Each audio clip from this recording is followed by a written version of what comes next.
Same to you, Christian and Manny. You're welcome anytime. We had a good time with all of them here today. And you're welcome here at our farm anytime. Thank you.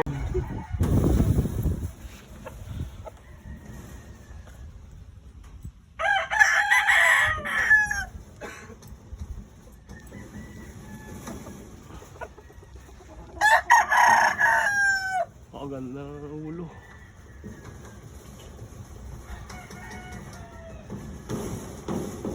Morning mga breeder! Nandito tayo sa mga imported yung mga bloodline. Tara, silipin natin yung mga bloodline. Let's go!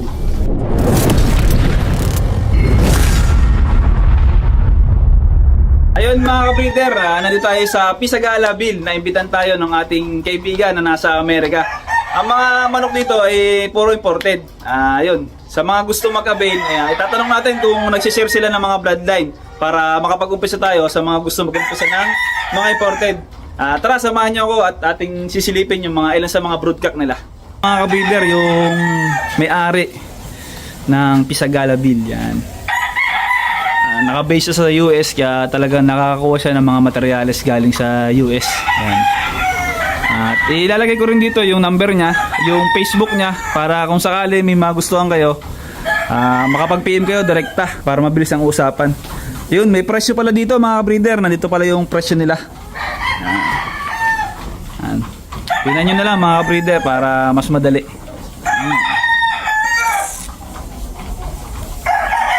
Yun mga breeder, nandito rin yung mga inahin. Nandito kasi kami sa Gradas, medyo umuulan. Bali, kalilipat lang din ng manukan na to. Mga isang buwan na po nakalipas. Dito na sila nag-ano sa Barangay Kipot, Bagong Puok, Chaong Quezon. Yan, sa mga gustong pumasyal, i-message nyo muna si Sir Pisagala, ano. Ayan. Ito mga ka-breeder, hawak po natin yung isang imported na claret. Bali, kuya, saan galing to? Jerry Gonzalez, Jerry Sun Farm. Gonzalez. Yan. Tapos, Madigan claret. Ito po yung imported na claret. Typical na claret po, wine red, may bandera, tapos white legs. Ayan.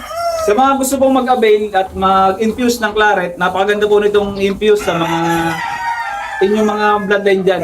Pwede po kayo mag-avail kay sir. Mag-PM na lang po kayo. Yan. Ito ang kanilang broodcock na claret. Okay. Ito naman mga ka-breeder, ang hawak natin na isang important din po. Ito po yung ugly kelso ng Robbie White. Yan. Bali sir, kailan niyo pa po ito nakuha? 1989 pa yan. Dumating ang mga original. Bali ito mga breeder, F1 na ng imported din na mga breeder. Maganda rin po itong pang-infuse. Mga breeder. Ito po ang kanilang ugly kelso. Ayun mga breeder, ang hawak po natin ay Penny Hatch Spangle. Yan. Sir, saan galing to? Kay James Pilkington. Kay James Pilkington. Yan. Nauto tayo mga breeder. Yan. Ito yung Spangle. Gandang manok mga breeder. Original po ito. Talaga imported po mga breeder. Pagka gusto nyo magkaroon ng ganitong breedline mga breeder, dito na kayo kumuha. Bali mag-PM na lang po kayo kay Sir Pisagala para makapag-usapan nyo. Nagsiship po ba yung mga Opo. Kahit sa Mindanao. Yan. Yan, nagsiship sila mga breeder kaya mahal mo na kung gusto nyo magkaroon ng imported nandito na sa Pilipinas. Yan. Sa kagandahan, naka-adapt na sa weather natin yung mga iaanak nito kaya madali nilang alagaan. Ito mga breeder oh. Ito mga breeder sa mahihilig sa sweater. Yan. Ito naman yung kanilang possum sweater. Galing sa Blackwater. Kay Carol Smith. Yan. Bali may kasama rin po itong gilmore. Tama po sir na may kasama itong gilmore. Yan. Ito po yung possum sweater. Yan. Gandang manok mga breeder. Bandirado. Tapos medyo palugo na siguro to. Kaya medyo ganito yung balahibo niya. Yan. Pwede nyo rin pong ma-avail yung mga bloodline ng possum sweater. Sa mga gusto pong mag-avail, direkta PM na lang po kayo kay Sir Pisagala. Ano po? Ayun mga breeder, may kinukuha silang bloodline. Alam niyo naman, mahilig tayo sa mga hatch, kaya ipeplex natin yung mga hatch. Meron siya ditong Leaper at saka Gilmore na hatch. Titinan natin mga breeder. Alam niyo naman, favorite ano. Bali mamaya interviewin din natin yung pinaka ano dito, yung nag-aalaga ng mga manok dito para mas matagdagan natin yung kaalaman natin dito sa important na manok ano. Bali tara, samahan niyo ako at silipin natin yung iba pang bloodline. Rat Graves. Liver Huts. Ito mga breeder, alam niyo naman, favorite natin yung mga hatch, talagang ay Leaper hatch galing sa Hatch Village kay Rat Graves, yan. Bali, US din po yun, ano, sir? US din. Yan. Galing din po ito sa US. Ito yung imported na Leaper hatch. Yan.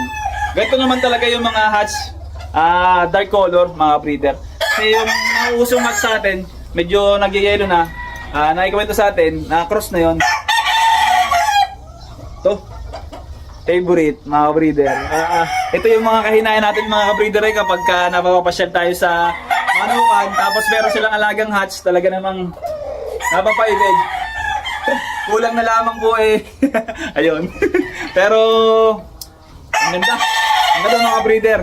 Sa mga gaya kong mahilig sa hatch, yan, ito Leaper. Meron pa silang isang ano, bloodline na hatch, yung Gilmore. Sisilipin din natin mga breeder. Yan. Ito. Napakaganda nila mga breeder. Okay mga breeder, ito naman yung Gilmore. Yan. Ito yung galing po sa Carol Nesmith, Blackwater. Yan. Ito po yung original na Gilmore. Yung dark na Gilmore. Yung kasing mga Gilmore na nauuso, yung mga madidilaw, may infuse na po ng sweater. Yan. Ito po yung Gilmore, typical na Gilmore na original ano po. Yan. Yan. Dalawa na favorite, Leaper at saka Gilmore. Yan. Medyo ano na lang po siya, palugo na, tapos yung buntot niya, nasa ano kasi, bagong lipat sila kasi ng manukan, tapos yung mga broodcock niya nasa square pen pa lang kasi naayos pa nila yung cording nila.